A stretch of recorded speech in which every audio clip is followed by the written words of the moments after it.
இந்த வீடியோ ஆரம்பிக்கிறதுக்கு முன்னாடியே நான் ஒன்று சொல்லிக்கிறேன். இந்த வீடியோ வந்து கொஞ்சம் மோசமாக தான் இருக்க போகுது. அதனால இந்த மாதிரி வீடியோக்களை விரும்பாதவங்க தயவுசெய்து கொஞ்சம் ஸ்கிப் பண்ணிக்கோங்க. அப்படி யாரை பற்றி இந்த வீடியோவில் நம்ம வந்து பேச போறோம்னா, புண்டானாக் அப்படின்னு சொல்லக்கூடிய ஒருத்தவன் இன்ஸ்டாகிராம்ல இந்த மாதிரி ஒரு கேவலமான ஒரு பேரை வச்சுக்கிட்டு தேவையில்லாத காமெடிகள்லாம் பண்ணிட்டு சுத்திக்கிட்டு இருக்கான். அவன் வந்து சில விஷயங்களை வந்து பேசி வச்சிருக்கான்.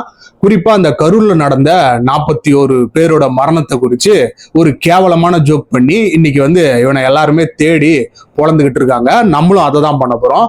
வாங்க வீடியோக்குள்ள போலாம்.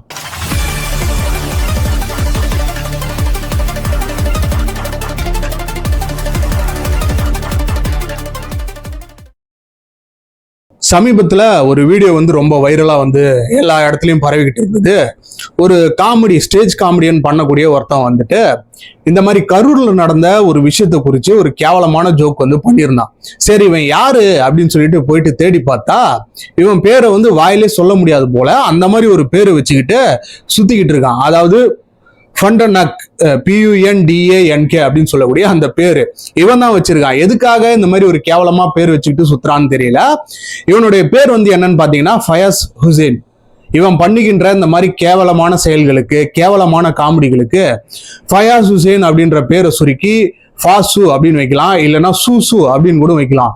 ஆனா இவன் வந்து இந்த மாதிரியான ஒரு பேரை வச்சுக்கிட்டு தேவையில்லாத வேலைகளை வந்து பார்த்துருக்கான். இந்த விஷயத்துக்கு வர்றதுக்கு முன்னாடி இவன் அப்படி என்ன வேலைப்பாடுகளை வந்து பண்ணியிருக்கான் அப்படின்னு நம்ம ஆராய்ஞ்சு பார்த்தோம்னா, அந்த மாதிரியான எந்த ஒரு மண்ணாங்கட்டியுமே இவன் வந்து பண்ணலை. எல்லாம் அந்த டிப்பிக்கலான ஹை கிளாஸ் காமெடியன்லாம் என்ன பண்ணுவானுங்களோ அதை தான் இவன் வந்து பண்ணிக்கிட்டு இருக்கான். அதாவது அபியூசிவ் லாங்குவேஜ் வந்து யூஸ் பண்றது, வல்கர் வேர்ட்ஸை இடையிடையில சுருகி அந்த மக்கள் மீது அங்க இருக்கக்கூடிய ஆடியன்ஸ் மேல திணிக்கிறது, தன்னை ஒரு இன்டெலெக்சுவல் புலித்தியா காட்டுறதுக்காக பயங்கரமா இங்கிலீஷ்ல எல்லாம் பேசிக்கிட்டு இங்கிலீஷ் கெட்ட வார்த்தைகள்லாம் யூஸ் பண்ணிக்கிட்டு இவனுங்கெல்லாம் வந்து சுத்திக்கிட்டு இருப்பானுங்க. அது எப்படி பண்ணுவாங்களோ அதே மாதிரிதான் இவன் வந்து பண்ணி வச்சிருக்கான். ஆமா, பெங்களூர் ஓகே, கோயம்புத்தூர்லயா காமெடி. இவன் வந்து ஒரு ஸ்டேஜ் காமெடியானா எங்கடா காமெடி இருக்கு அப்படின்னு சொல்லிட்டு இவன் போடுகின்ற அந்த 1000க்கும் மேற்பட்ட போஸ்டுகள்ல பார்த்தா ஒரு இடத்துல கூட சிரிப்பே வரல. அந்த மாதிரிதான் இந்த நாய் வந்து பண்ணி வச்சிருக்கான். ஒண்ணுமே கிடையாது. அங்க யாரெல்லாம் வராங்க கூட்டத்துல அவங்க கிட்ட மைக்க கொடுத்து பேச வைக்கிறது. பேசுங்க, நீங்க எப்படி லவ் பண்ணீங்க, உங்க லவ் வந்து எப்படி பிரிஞ்சது, நீங்க எங்க போயிட்டு அந்த மாதிரி விஷயங்கள்லாம் பண்ணீங்க, எங்க ரூம் போட்டீங்க அப்படின்னு சொல்லிட்டு அதை வச்சு காமெடி பண்ணுவான். இவனுக்கு அந்த சொந்த திறமை, சுய புத்தி அப்படின்றதே ஒண்ணு கிடையாது போல. இவன் அந்த கன்சர்வேட்டிவான அந்த ஸ்டாண்டப் காமெடி இருக்கும் இல்லையா, அந்த மதுரை முத்து அவங்க எல்லாம் வந்து பேசுவாங்க. அவங்க எல்லாம் எந்த ஒரு வல்கர் லாங்குவேஜுமே யூஸ் பண்ண மாட்டாங்க. சும்மா ஒரு 10 நிமிஷம் பேசினாலும் அடிக்கிக்கிட்டே போவாங்க காமெடி. அதை பார்த்து நமக்கு வயிறெல்லாம் குலுங்கி சிரிப்போம். இவனும் உட்காந்து 1 மணி நேரம் பேசிக்கிட்டு இருக்கான். எங்கடா காமெடி இதுல காணும்னு பாத்தீங்கன்னா, அங்க இருக்கக்கூடிய ஆடியன்ஸ் அவனுங்களதான் முதல்ல வந்து செருப்பால் அடிக்கணும். இவன் பண்றதெல்லாம் ஒரு காமெடின்னு சொல்லிட்டு சிரிச்சு வச்சிருக்கானுங்க. ஒரு இடத்துல கூட காமெடி வரலைங்க. அந்த அளவுக்கு தான் வந்து பேசி வச்சுக்கிட்டு இருக்கான். ஏன் பண்றாங்க, என்ன ப்ளோஜாபா கொடுக்க போறான் உனக்கு? சரி, பொண்டாட்டி பக்கத்துலயே வச்சுக்கிட்டு ப்ளோஜாப் ஏங்கிட்ட எக்ஸ்பெக்ட் பண்ணிட்டு இருக்க. டிப்ரெஷனா இருக்குன்னு சொல்லிட்டு இவன் ஷோவை போய் பார்க்கலான்னு யாராவது போனாங்கன்னா இன்னும் டிப்ரெஷன் ஆகி தற்கொலை செய்து கொள்ளுகின்ற அந்த அளவுக்கு வந்து போயிடுவாங்க போல. அந்த அளவுக்கு தான் இவனுடைய காமெடிகள்லாம் இருக்கு. 2 நிமிஷம் நீங்க பேசுறத என்னால காது கொடுத்து கேட்க முடியலையே, 1 மணி நேரம் ஜனங்க எப்படா கேட்பாங்க? இந்த நாயை தான் கூப்பிட்டு ஊர் ஊரா வந்து காமெடி பண்ண சொல்லி கேட்டுக்கிட்டு இருக்காங்க. எதுக்காக இவனெல்லாம் கூப்பிடுறாங்க அப்படின்னு தெரியல. சரி, இப்ப இவன் எதுக்கு திரும்பி நியூஸ்ல வந்திருக்கான் அப்படின்னு பாத்தீங்கன்னா, இவன் பண்ண ஒரு கேவலமான ஒரு காமெடி ஒண்ணு. அதாவது இது எலெக்ஷன் அப்பயோ எலெக்ஷனுக்கு முன்னாடியோ நடந்த ஒரு விஷயம் போல. அப்ப ஒருத்தவங்களை பார்த்து கேட்கறான், நீங்க எங்க இருந்து வந்திருக்கீங்க, கத்தார்ல இருந்து வந்திருக்கீங்களா, எலெக்ஷனுக்காக வந்திருக்கீங்களா அப்படின்னு கேட்கறான். அவங்க வந்து ஆமா, நான் வந்து ஓட்டு போட வரேன், டிவிகே சப்போர்ட்டர் அப்படின்ற மாதிரி சொல்லியிருப்பாங்க போல. ஸோ இவனுக்கு வந்து விஜய் மீது, டிவிகே மீது என்ன வெறுப்பு இருந்ததுன்னு தெரியல. இவன் ஒருவேளை எல்லாரும் சொல்ற மாதிரி இந்த ப்ரௌடு கொத்தடிமையா அப்படின்னு தெரியல. இவன் வந்து ஒரு மட்டமான ஒரு ஜோக் வந்து பண்றான். அதாவது என்ன காமெடி பண்றதுக்கே என் மேல கேஸ் எல்லாம் போடுறாங்க, ஆனா இங்க ஒருத்தன் 41 பேரை வந்து கொன்னுட்டு ஃப்ரீயா சுத்திக்கிட்டு இருக்கான் அப்படின்னு சொல்லிட்டு விஜய் அவர்களை வந்து ஒருமையில வந்து பேசியிருக்கான். இவன் அதான் உள்ளூர்ல இருந்து தான் தெரிஞ்சிருக்கும். அதான் நான்லாம் காமெடி பண்றதுக்கு என் மேல கேஸ் போட்டுக்கிட்டு இருக்கானுங்க. 41 பேரை கொன்னவனா ஜாலியா இருக்கான். பட் எனிவே நீங்களே கொஞ்சம் முன்னாடி போய் திங்க் பண்ணி பாருங்களேன். இந்த கரூர் விஷயம் சிபிஐக்கு மாறினதுல இருந்து இதை குறிச்சு யார் யாரெல்லாம் வந்து பேசுறாங்களோ, அவங்களுடைய கருத்துக்களை நெகட்டிவாவோ இல்ல பாசிட்டிவாவோ தெரிவிக்கிறாங்களோ அவங்களை எல்லார் மீதும் வழக்குகளை வந்து போட்டிருக்காங்க. அது மட்டும் இல்லாம அதுல பல பேரை வந்து கைதும் பண்ணியிருக்காங்க, சம்பந்தமே இல்லாம கைதும் பண்ணியிருக்காங்க. இது குறிச்சுதான் சவுக்கு சங்கர் அவங்க எல்லாமே வந்து பேசியிருக்காங்கன்னு வைங்களேன். அந்த மாதிரி இந்த நாய் மட்டும் எப்படி எஸ்கேப் ஆனா அப்படின்னு தெரியல. இல்ல இனிமேட்டு இவன் மீது இந்த வழக்கு வந்து தொடரப்படுமா அப்படின்னு தெரியல. இப்ப இவனை குறிச்சு நியூஸ்கள்லயும் போட ஆரம்பிச்சிட்டாங்க. குறிப்பா பாலிமர் நியூஸ் கையில இவன் வந்து மாட்டியிருக்கான். அவனை மாட்டாடா என் பம்பர கட்ட மண்டையா. என்னமோ விஜய் அவர்களே அந்த விஷயத்தை இறங்கி செஞ்ச மாதிரி 41 பேரை கொன்னவெல்லாம் ஃப்ரீயா சுத்திக்கிட்டு இருக்கான் அப்படின்னு சொல்லிட்டு ஒருமையில பேசி வச்சிருக்கான்.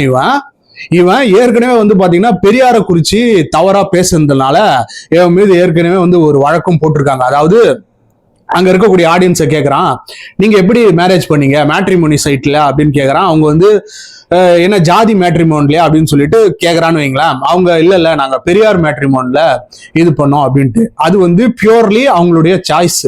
அவங்க எதுல போய் மேரேஜ் பண்ணா இவனுக்கு என்ன.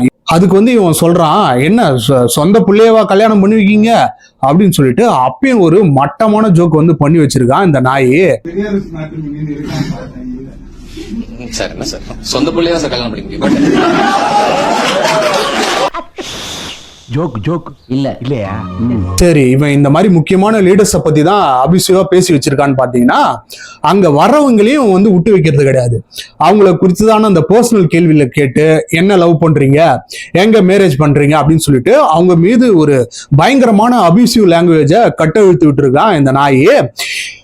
இதற்கு காரணம் யாருன்னு பாத்தீங்கன்னா அங்க கீழே உட்காந்து கை தட்டக்கூடிய அந்த ஆட்கள் தான். இவன் அப்படி எண்ணத்தை மயிர காமெடி பண்ணி கிழிச்சிட்டான் அப்படின்னு சொல்லிட்டு ஒவ்வொரு காமெடிக்கும் கை தட்டி சிரிச்சுக்கிட்டு இருக்காங்க. நீங்களே அவனுடைய வீடியோ போய் பாருங்களேன். இவங்க சிரிக்கின்ற அந்த சிரிப்பை ஆடியோவை தனியா எடுத்து பிரிச்சுட்டு இவன் பேசுறத மட்டும் வச்சு பார்த்தாக்கா ஒரு காமெடி புண்ணாக்கு கூட அங்க வராது. நீங்க தைரியமா பந்தயமே கட்டலாம். இவன் வீடியோவை பார்த்துட்டு யாராவது சிரிச்சீங்கன்னா அவங்களுக்கு வந்து 1 லட்சம் சன்மானம் தரேன் அப்படின்னு பந்தயம் கட்டினீங்கன்னா கண்டிப்பா நீங்க வந்து ஜெயிச்சிருவீங்க. அந்த அளவுக்கு தான் இருக்கு உன்னுடைய கேவலமான ஜோக்குகள். அறிவு இருக்கு அவனுக்கு, பொறுக்கி புறம்போக்கு வயிற்றுக்கு சொல்றதானே திக்கிற. இதுல தப்பா என்னமா இங்கிலீஷ் வேற சொல்றா, என்ன நம்ம பேசுறான். இவன் வந்து அந்த பயோலே வந்து குறிப்பிட்டு இருக்கான் இவன் என்ன வேலைகள் பண்றானோ அப்படின்னு சொல்றத. இவன் பயோல சொல்லியிருக்கான் பாருங்களேன், the guy who lets his intrusive thoughts win for a living personal அப்படின்னு சொல்லிட்டு. இந்த இன்ட்ரூசிவ் தாட்ஸ் அப்படின்றது என்னன்னா அன்வெல்கமான கேவலமான எண்ணங்கள், வயலண்டா பிசாரியா ஒரு வல்கரா நடந்துக்கக்கூடிய அந்த எண்ணங்களை வந்து வச்சு வாழக்கூடிய ஒரு பரதேசி தான் நானு அப்படின்னு சொல்லிட்டு இவன் வந்து உண்மையை ஒத்துக்கிறான் பாருங்களேன் பயோல. சோ அந்த ஒரு காமெடி வரும் இல்லைங்களா, பரவாயில்லையே அவரே சொல்றாரா அப்படின்னு அந்த மாதிரிதான் இருக்கு. அவரே சொல்றாரா? Very good brilliant. இதுக்குதான் வந்து பாத்தீங்கன்னா இவனுடைய இன்ஸ்டாகிராம் அக்கௌண்ட்ல கிட்டத்தட்ட ஒரு 4.5 லட்சம் பேர் வந்து ஃபாலோவர்ஸ் வந்து பண்ணிட்டு வராங்களாம். அவங்களுக்கு எல்லாம் வந்து சுத்தமா வந்து வேலை பொழப்பே கிடையாது போல. இவன் எண்ணத்தை அப்படி காமெடி பண்ணி கிழிச்சிட்டான் அப்படின்னு சொல்லிட்டு இவனுக்கு இவ்வளவு ஃபாலோவர்ஸ் வந்துட்டு இருக்காங்கன்னு தெரியல. அங்க கஷ்டப்பட்டு இன்ஃபர்மேட்டிவா வீடியோ போடுறவங்க எல்லாம் 30K 40K வந்து தாண்ட மாட்டேங்குது. இவனுக்கு 4.5 லட்சம் ஃபாலோவர்ஸ் தான். இந்த கொடுமையை போயிட்டு எங்க சொல்லணும்னு தெரியல. இந்தியா ஃபுல்லாமே இந்த மாதிரிதான் இந்த விஷயங்கள் வந்து இன்னைக்கு பூதாகரமா வெடிச்சுக்குது. இந்த கருத்து சுதந்திரம் நான் காமெடி பண்றேன் பாரு அப்படின்னு சொல்லிட்டு குழந்தைகளை பத்தி காமெடி பண்றது, பெண்களை பத்தி காமெடி பண்றது அப்படின்னுட்டு வல்கரான விஷயங்களை அள்ளி தெளிச்சுக்கிட்டு அது ஒரு கூட்டமும் இந்த குரூப்னு சொல்லக்கூடிய ஒரு கூட்டம். அவனுங்க எல்லாம் படிச்சிருக்கானுங்களா உள்ள உண்மையாலுமே படிச்சுட்டு முட்டாளா சுத்தக்கூடிய ஆட்களா இருக்கானுங்களான்னு தெரியல. அவனுங்க எல்லாம் இந்த 1000 ரூபாய் காசெல்லாம் கொடுத்து வேற பாக்குறாங்களா. எங்க ஊர்ல எல்லாம் இவன் ஃப்ரீயா போட்டாலே எந்த நாயும் சீண்டாது, அந்த அளவுக்கு தான் இருக்கு இவனுடைய ஜோக் எல்லாம். ஆனா வந்து காசு கொடுத்து பாக்குறாங்களா 1000 ரூபாய். அந்த மாதிரிதான் மகாராஷ்டிராலையும் ஒரு இன்சிடென்ட் வந்து நடந்திருக்கு. பர்னிட் மோர் அப்படின்னு சொல்லக்கூடிய ஒருத்தர் வந்து ஒரு காமெடி ஷோ நடத்திருக்காரு. அதுல வந்து இதே மாதிரிதான் ஆடியன்ஸ் கிட்ட வந்து மைக்க கொடுத்து பேச வைக்கிறது. இவனுங்களுக்கு சொந்தமான எந்த ஒரு அறிவு நாலேஜ் எல்லாம் கிடையாது போல. ஆடியன்ஸை வந்து உள்ள எடுத்து விட்டுறானுங்க. அது மாதிரிதான் ஹேமந்து அப்படின்னு சொல்லக்கூடிய ஒருத்தன் வந்து இந்த மாதிரி 370 ரூபாய்க்கு நான் ஒரு பொண்ணுக்கு வந்து பிரியாணி வாங்கி கொடுத்தேன் ஆனா அதுக்கு பதிலா நான் அவங்க கிட்ட வந்து ஒரு செக்ஷுவல் ஃபேவர்ஸ் வந்து ரிட்டனா வந்து வாங்க முயற்சி பண்ணா அப்படின்னு சொல்லிட்டு சொல்றான். அதுக்கு அங்க கூட பக்கத்துல உட்கார்ந்து இருக்க நாய்களும் வந்து கைத்தட்டி சிரிச்சிருக்கானுங்க. இப்ப அவனை வேலையை விட்டும் தூக்கிட்டாங்க. அதே மாதிரி மகாராஷ்டிரா போலீஸுமே அவன் மீது பல்வேறு வழக்குகளை வந்து போட்டிருக்காங்க. இதுல ஒரு கூத்து என்னன்னு பாத்தீங்கன்னா, அந்த காமெடி இங்க வந்து இந்த காமெடி பண்றான் இல்லையா, அந்த மாதிரி அங்க வந்து காமெடி பண்ணக்கூடிய அந்த ஆள் வந்து மாட்டல. இந்த ஷோல காசு கொடுத்து பார்க்க வந்த ரசிகரா வந்த ஒரு ஆள் வந்து மாட்டிருக்காரு. அந்த மாதிரிதான் இங்க வந்து பாத்தீங்கன்னா, இங்க கீழே உட்காந்து கை தட்டுறானுங்க இல்லையா, அவங்களையும் ஒரு 4 பேரை பிடிச்சி தூக்கிட்டு போயிட்டு உள்ள வச்சாதான் இங்க வந்து இந்த மாதிரியான விஷயங்கள்லாம் வந்து தவிர்க்கப்படும். ஏன்னா நீங்களே வந்து பாருங்களேன், போலீஸ் ஆகட்டும் சரி, அட்மினிஸ்ட்ரேஷன் ஆகட்டும் சரி, பிற தலைவர்கள் இந்த ஸ்டேட்ல மட்டும் கிடையாது, எல்லா ஸ்டேட்லயுமே அவங்களுடைய பங்களிப்பை தந்துட்டு வராங்க லா அண்ட் ஆர்டருக்கு. இந்த மாதிரி விஷயங்கள்லாம் நடக்கக்கூடாது, பெண்களுக்கு எதிரான, குழந்தைகளுக்கு எதிரான அந்த கிரைம்ஸை எப்படியாவது குறைக்கணும்னு சொல்லிட்டு இரவு பகலா வேலை செஞ்சுக்கிட்டு இருக்காங்க. இப்ப சமீபமா கூட நம்மளுடைய முதலமைச்சர் வந்து சிங்கப்பெண் அதிரடி படை அப்படின்றத ஒண்ணு ஆரம்பிச்சாரு. சோ இப்படி இருக்க அந்த சமயத்துல அதற்கு சப்போர்ட் பண்ணலனாலும் பரவாயில்ல, இந்த மாதிரி கிரைம்ஸுக்கு பூஸ்ட் பண்ற விதத்துல இந்த மாதிரி கேவலமான காமெடி ஷோன்ற பேர்ல வச்சு நடத்திக்கிட்டு அபியூசிவான லாங்குவேஜை பயன்படுத்துறது, அதே மாதிரி இந்த பெண்களுக்கு எதிராக ஜோக் அடிக்கிறது, இந்த ரிலேஷன்ஷிப்பை குறித்து கேவலமா பேசுறது அப்படின்ற அந்த வேலைகள்ல ஈடுபடுறதுனால இது வந்து நாளடைவுல ஒரு நார்மலைஸ் ஆயிடுச்சுன்னா இங்க குற்றங்கள் வந்து பெருகிறதுக்கு இது ஒரு முக்கியமான காரணமா இருக்கும். யாரு என்ன நடந்தது அப்படின்னு சொல்லிட்டு அங்க சிபிஐயே பயங்கரமா விசாரணை பண்ணிக்கிட்டு இருக்காங்க அந்த கரூர் விஷயத்துல. ஆனா இவன் எப்படி இவ்வளவு தைரியமா வந்து காமெடி பண்றான்னு தெரியல. 41 பேரை கொன்னவன்லாம் ஃப்ரீயா சுத்திக்கிட்டு இருக்கானாமா. அதாவது எந்த மெதப்புல பேசியிருக்கான்னு வைங்களேன், ஆக்சுவலி வந்து எலெக்ஷனுக்கு முன்னாடி நடந்திருக்கு போல. சோ டிவிகே வந்து இங்க ஆட்சிக்கு வராரு, விஜய்லாம் எங்க வந்து ஜெயிக்க போறாரு அப்படின்னு சொல்லிட்டு பேசிருப்பான் போல. ஆனா இப்ப அந்த வீடியோ வந்து பயங்கரமா வைரலா போயிட்டு இருக்கு. இவனை இந்நேரம் வந்து தேட ஆரம்பிச்சிருப்பாங்க. ஸ்டாண்ட் அப் தப்பா பேசுற நீ என்ன பண்ற வாழ்க்கையில உட்காந்து எவ்வளவு கஷ்டம் தெரியுமா இங்க நின்று பேசுறது? இப்படி சோறு திங்கிறக்கு எவ்வளவு மானம் கட்டு போய் தெரிய வேண்டியிருக்கு தெரியுமா பேசுறாங்க பேச்சு. ஏன்னா வந்து இந்த மாதிரி ஆட்களை இப்ப முக்தார் அகமது அப்படின்ற ஒருத்தனை வந்து கைது பண்ணியிருக்காங்க இல்லையா, அதே மாதிரி இந்த ஆளையும் கைது பண்ணணும், இல்லைன்னா ஒரு சீரியஸான வார்னிங் வந்து கொடுக்கணும். அப்படி செஞ்சாதான் இங்க இந்த மாதிரியான கேவலமான காமெடிகள்லாம் தவிர்க்கப்படும்.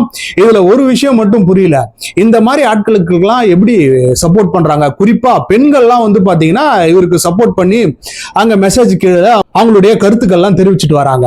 இது எப்படி நடக்குதுன்னே தெரியல. ஏன்னா ஒரு பிச்சைக்காரனை கூப்பிட்டு நான் ஒரு 10 ரூபா போடுறேன், இவன் காமெடியை கொஞ்சம் பார்த்து சிரிடா அப்படின்னு கேட்டாக்கா அவன் கோவப்பட்டு இந்தாடா அவன் 10 ரூபாயும் வேணாம் ஒன்னும் வேணாம் அப்படின்னு சொல்லிட்டு ஒரு கும்பிட போட்டுட்டு ஓடிடுவான். அந்த மாதிரிதான் இவன் பண்ணுகின்ற இந்த காமெடி தான் இருக்கு. அவ்வளவு வெறுப்பேத்திக்கிட்டு இருக்கான் சுத்தமா. இதெல்லாம் எப்படி ரசிக்கிறாங்க? இதற்கு ஒரு கூட்டம் இருக்கு, இத காசெல்லாம் கொடுத்து வேற பாக்குறாங்களா?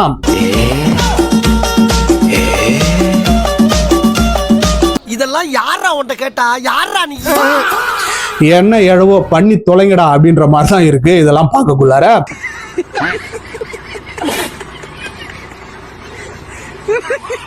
அவ்வளவுதான் ஃப்ரெண்ட்ஸ், இன்னொரு ஒரு வீடியோல சந்திப்போம். மறக்காம நம்ம சேனலை வந்து சப்ஸ்கிரைப் பண்ணிக்கோங்க. ஒன்ஸ் அகைன் தேங்க்ஸ் ஃபார் வாட்சிங் OG Politics.